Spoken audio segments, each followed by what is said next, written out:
Hi everyone, welcome to EduChemy and today we are going to start a very new initiative called UPSC CSC Masterclass Program for Prelims and Mains।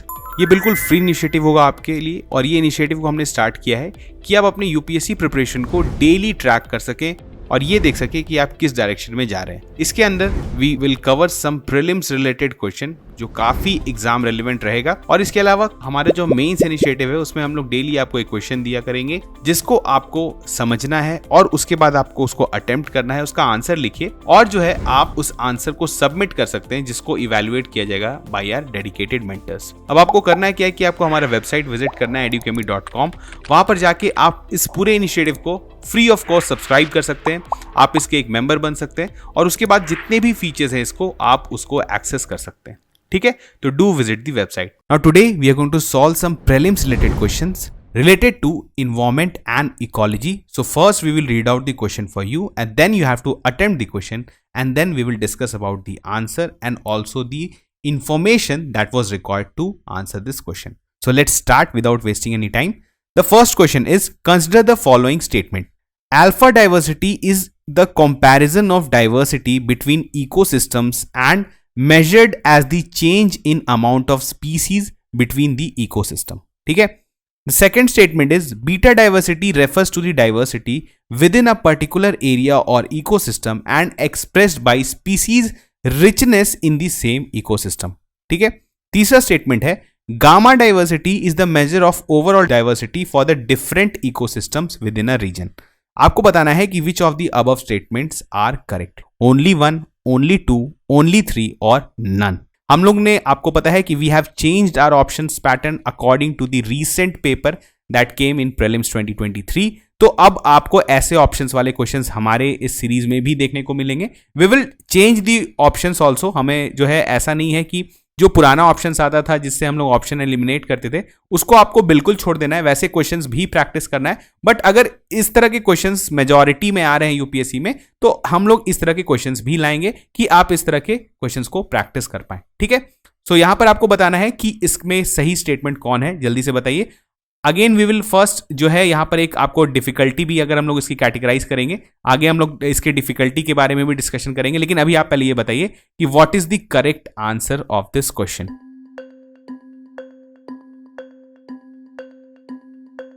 तो इसका सही क्या है? Only one. ये देखिए alpha diversity और beta diversity के statement को जो है वो चेंज कर दिया गया है। इसी तरह का काम जो है वो यूपीएससी भी करता है कि दो स्टेटमेंट को आपस में बदल दिया जाता है और इसी वजह से सिर्फ और सिर्फ एक ही स्टेटमेंट सही हुआ, that is gamma diversity is the measure of overall diversity for the different ecosystems within a region. चलिए इसके बारे में थोड़ा सा देख लेते हैं। नाउ डिफिकल्टी की बात करते हैं सबसे पहले, तो this is under L2 level. Now this is a very pretty basic question. अगर आप इकोलॉजी में बायोडाइवर्सिटी पढ़ते हैं तो आपको पता होना चाहिए लेवल ऑफ बायोडाइवर्सिटीज होता है, उसमें हम लोग अल्फा बीटा गामा के बारे में पढ़ते हैं। तो इसको आप जानते, अगर आप basics about ecology, if you have read the NCERTs, तो इस तरह का इंफॉर्मेशन आपके पास होता है और अब इस तरह के क्वेश्चंस को सॉल्व कर सकते हैं। दिस इज क्वाइट सॉल्वेबल, क्योंकि अगर आप 2023 प्रीलिम्स की पेपर देखें तो वहां पर आपको इस तरह का जो है सिंपल क्वेश्चंस देखने को नहीं मिल रहा है। मैक्सिमम क्वेश्चंस जो है वो L3 लेवल के हैं, जहां पर आपको बहुत ज्यादा कॉम्प्रिहेंसिव नॉलेज चाहिए, तब जाके आप उस क्वेश्चन को सॉल्व कर पाएंगे। तो इस तरह के लिए ये सारे क्वेश्चंस आपसे बनने चाहिए। ठीक है, अब हम लोग देखिए स्टेटमेंट 1 की बात करें तो alpha diversity refers to the diversity within a particular area of ecosystem and is usually expressed by the number of species. किसी एक पर्टिकुलर एरिया ऑफ इकोसिस्टम में ही आपका कितना स्पीसीज रिचनेस है, ये आपका अल्फा डाइवर्सिटी को बताता है। और बीटा डाइवर्सिटी की बात करें तो अगर दो इकोसिस्टम के बीच में आपका डाइवर्सिटी कितना चेंज हो रहा है उसको हम लोग मेजर करते हैं in beta diversity, usually measured as the change in amount of species between the ecosystem. एक ही इकोसिस्टम में नहीं, दो इकोसिस्टम के बीच में कितना डिफरेंस है स्पीसीज को, वो हमें बताता है बीटा डाइवर्सिटी। और अगर हम लोग गामा डाइवर्सिटी की बात करें, is a major of overall diversity for different ecosystems. एक रीजन में हो सकता है आपके बहुत सारे छोटे छोटे इकोसिस्टम्स हो, तो ओवरऑल आपका है जो measure overall diversity for the different ecosystem within a region, ये इसको हम लोग बोलेंगे गामा डाइवर्सिटी। ठीक है, तो यहां पर आपका क्लियर होगा। अगर इस पे बेस देखिए आपको काफी इंफॉर्मेशन यहां भी देखने को मिला है। इससे बेस आपसे यूपीएससी में भी क्वेश्चन पूछा जा सकता है, चाहे वो ऐसा स्टेटमेंट बेस्ड हो या फिर ऐसा देखने को मिल रहा है only one, only two, only three, इस तरह का भी क्वेश्चन आपसे इस पे बन सकता है। Now moving on to the next question, arrange the following states in increasing order of their wetland area. ठीक है, वेटलैंड एरिया के इंक्रीजिंग ऑर्डर में आपको ये सारे स्टेट्स को अरेंज करना है। The first state is Uttar Pradesh, second is Andhra Pradesh, third is West Bengal and fourth is Gujarat. जल्दी से बताइए इसका सही आंसर क्या होगा। This is quite straightforward question, but इसमें फैक्चुअल इंफॉर्मेशन आपको होना चाहिए।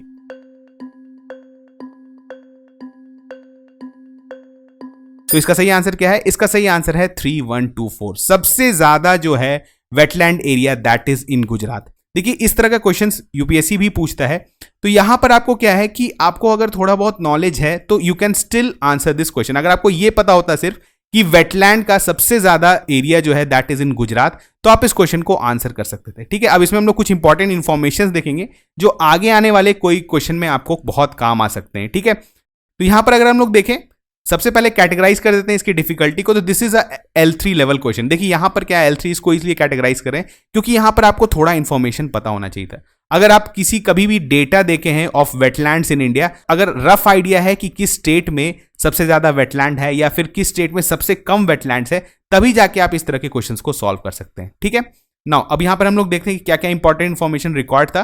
तो ग्लोबली वेटलैंड जो है वो कवर करता है 6.4% of the geographical area of the world की बात करें। इन इंडिया जो है national wetland inventory and assessment compiled bye ICAR, ISRO के द्वारा कंपाइल किया गया है। तो वेटलैंड का जो एरिया है that is 1,52,600 square kilometres, which is 4.63% of the total geographic area of the country. मतलब टोटल हमारे जितना हमारा एरिया है उसका जो है 4.63% जो है वो वेटलैंड्स है। ठीक है, अगर हम लोग इसके मतलब जो हमारा वेटलैंड्स है उसका डिस्ट्रीब्यूशन का बात करें तो इसमें इनलैंड नेचुरल वेटलैंड जो है वो करीबन 43.4% है और कोस्टल नेचुरल वेटलैंड 24.3% है। नाउ अब यूपीएससी आपसे क्वेश्चन क्या बनाएगा कि इन are total wetland area coastal natural wetland area is in minority. इस तरह का क्वेश्चन आपसे दे देगा, तो आपको पता होना चाहिए कि दिस इज जो है आपका माइनॉरिटी में है और मेजॉरिटी में आपका क्या है, इनलैंड नेचुरल वेटलैंड। ठीक है, तो इस तरह का बेसिक इंफॉर्मेशन आपको पता होगा, तभी जाके आप यहां पर ऑप्शंस एलिमिनेट कर पाएंगे। ठीक है, river streams occupy 52,600 square kilometre, reservoir barrages acquire 24,800 square kilometre. यहां पे कुछ डेटा है जिसको आप देख सकते हैं। इसके बाद अगर हम लोग स्टेट वाइज की बात करें तो Gujarat is at the top width 34,700 square kilometres, जो कि यहां पर देखिए जो कि बहुत इंपॉर्टेंट क्या है, 17.56% of total geographic area of the state. मतलब स्टेट का 70.56% जो है वो सिर्फ वेटलैंड है। ठीक है, और 22.7% of the total wetland areas of the country. मतलब ये आप समझिए कि ये जो गुजरात का जो वेटलैंड है वो हमारे जो इंडिया का जितना वेटलैंड है उसका 22.7% है, तो बहुत ज्यादा है, इसी कारण ये टॉप पर आता है। ठीक है, इसके बाद है it is followed by Andhra Pradesh that is 14,500 square kilometre.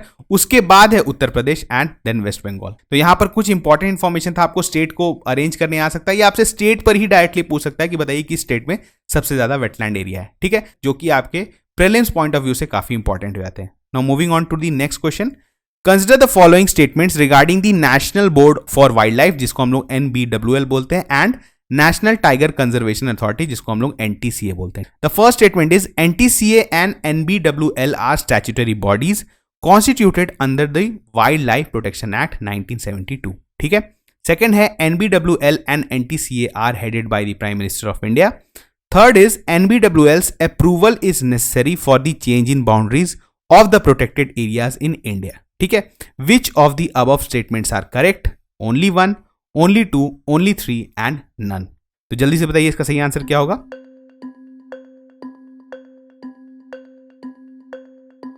इसका सही आंसर है ओनली 2। ये स्टेटमेंट जो है ये गलत है। ठीक है, इसके आगे हम लोग एक्सप्लेनेशन इसके बारे में देखेंगे, लेकिन आपका जो सही आंसर है दैट इज ओनली 2।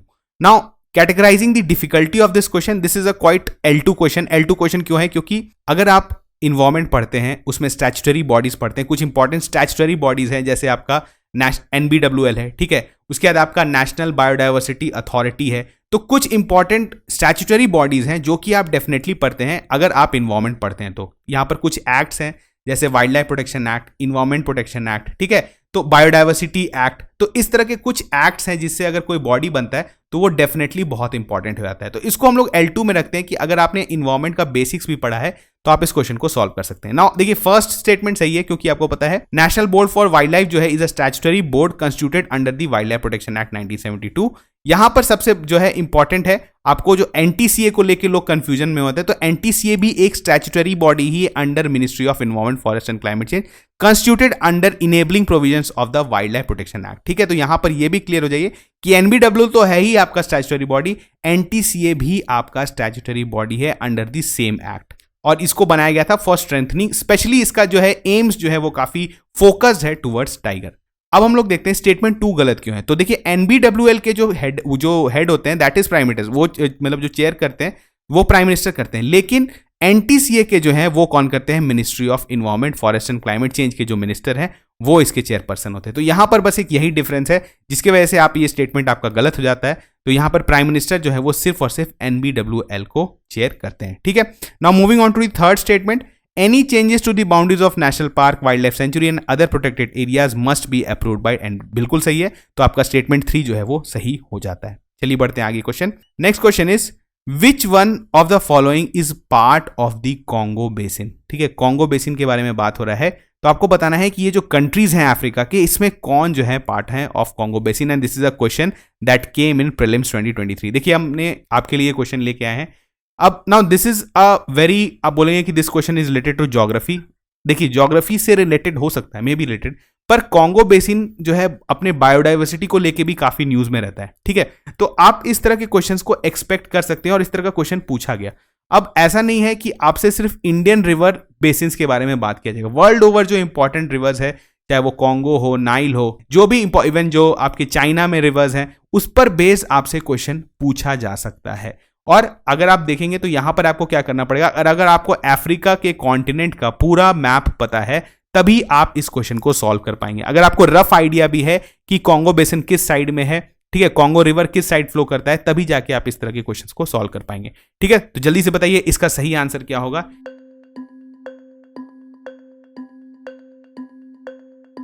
इसका सही आंसर है कैमरून। तो यहां पर हम लोग देखते हैं, अगर आप देखेंगे कॉन्गो रिवर को, तो आप ये रिवर देख पा रहे हैं, दिस इज देखिए कैमरून, यहां पर आपका कैमरून पड़ता है, और इसके बेसिन्स में बात करें तो 6 कंट्रीज आते हैं, Cameroon, Central African Republic, Democratic Republic of the Congo, again this was in news, हम लोग आगे आने वाले क्वेश्चन में देखेंगे, and Republic of the Congo and Equatorial Guinea and Gabon. ठीक है, अब इसमें ऑप्शंस जो थे, ऑप्शंस थे देखिए नाइजीरिया, साउथ सुडान, तो आपको थोड़ा बहुत भी आइडिया कि साउथ सुडान इस ईस्ट की तरफ है, तो आप जो है वहां पर अंदाज लगा सकते थे कि क्योंकि कॉन्गो रिवर जो है वो आप यहां पर जो है वेस्ट में लाई करता है, तो ये साउथ सुडान जो है वो ईस्टर्न कंट्री है, तो ये डेफिनेटली इसके बेसिन में नहीं आएगा। ठीक है, बाकी ऑप्शंस को आप देखें, युगांडा, अगर आप युगांडा को देखें तो डेफिनेटली ये कहीं यहां पर आता है। ठीक है, तो अगेन दिस इज बहुत दूर है यहां से, तो इस तरह से आपको एक रफ आइडिया होना चाहिए कंट्रीज के लोकेशन का, तब जाके आप इस तरह के क्वेश्चंस को सॉल्व कर सकते हैं। ठीक है, डेफिनेटली ये बहुत इजी क्वेश्चन नहीं था, मैं इसको कहीं से भी इजी नहीं बोलूंगा। Again this is a question of L2 और यू में से L3, और मैंने ऑलरेडी बोल रखा है कि आप आने वाले प्रीलिम्स में इसी लेवल के क्वेश्चंस का उम्मीद लगा रखें, और हम लोग भी आपके लिए जो क्वेश्चन लाएंगे वो इसी डिफिकल्टी के लेवल का रहेगा। ठीक है, now the last question is about 3/4 of the world's cobalt, a metal record for the manufacture of batteries for electric motor vehicle is produced by, again this is a question of environment, जल्दी से बताइए, A Argentina, B Botswana, C the Democratic Republic of the Congo and D Kazakhstan. जल्दी बताइए इसका सही answer क्या है। The answer is Democratic Republic of the Congo. अब अगर आप देखेंगे तो यहां पर almost 3/4 of the global supply of cobalt is mind in DRC। ठीक है, अब देखिए DRC क्यों न्यूज में था, क्योंकि कोबाल्ट के वजह से जो है वहां उस रीजन में बहुत ज्यादा पॉल्यूशन हो रहा है, वहां की जो पॉपुलेशंस हैं उनको, इस पे एक बहुत फेमस अभी बुक आया था, ठीक है, जो है आप पढ़ेंगे इसके बारे में, तो ये यहाँ पर वहां पर क्या हो रहा है, पॉपुलेशंस में बहुत ज्यादा डिफॉर्मिटीज देखने को मिल रहा है ड्यू टू माइनिंग एक्टिविटीज। ठीक है, और आपको पता है कि अफ्रीका में काफी पॉवर्टी है, तो इलीगल माइनिंग्स भी होते हैं, बहुत कंट्रोल्ड इन्वायरमेंट में माइनिंग्स नहीं होता है, तो एक तरह से जो है वहां रिसोर्सेज तो हम लोग एग्जॉस्ट कर रहे हैं, लेकिन उनके लिए जो है हेल्थ हजार्ड्स भी क्रिएट कर रहे हैं और इन्वायरमेंटल हजार्ड्स भी क्रिएट कर रहे हैं। आपको पता है कोबाल्ट जो है that is used in lithium ion battery, और हम लोग ईवी पर स्विच कर रहे हैं, तो इसका जो माइनिंग है वो कहीं भी रिसेंट टाइम्स में घटता नहीं दिख रहा है, लेकिन इसको जो है ये काफी न्यूज में रहता है due to its environmental impacts. ठीक है, तो अगेन ये क्वेश्चन आप इन्वायरमेंट में रख सकते हैं। अगर जो इंपॉर्टेंट प्लेसेस हैं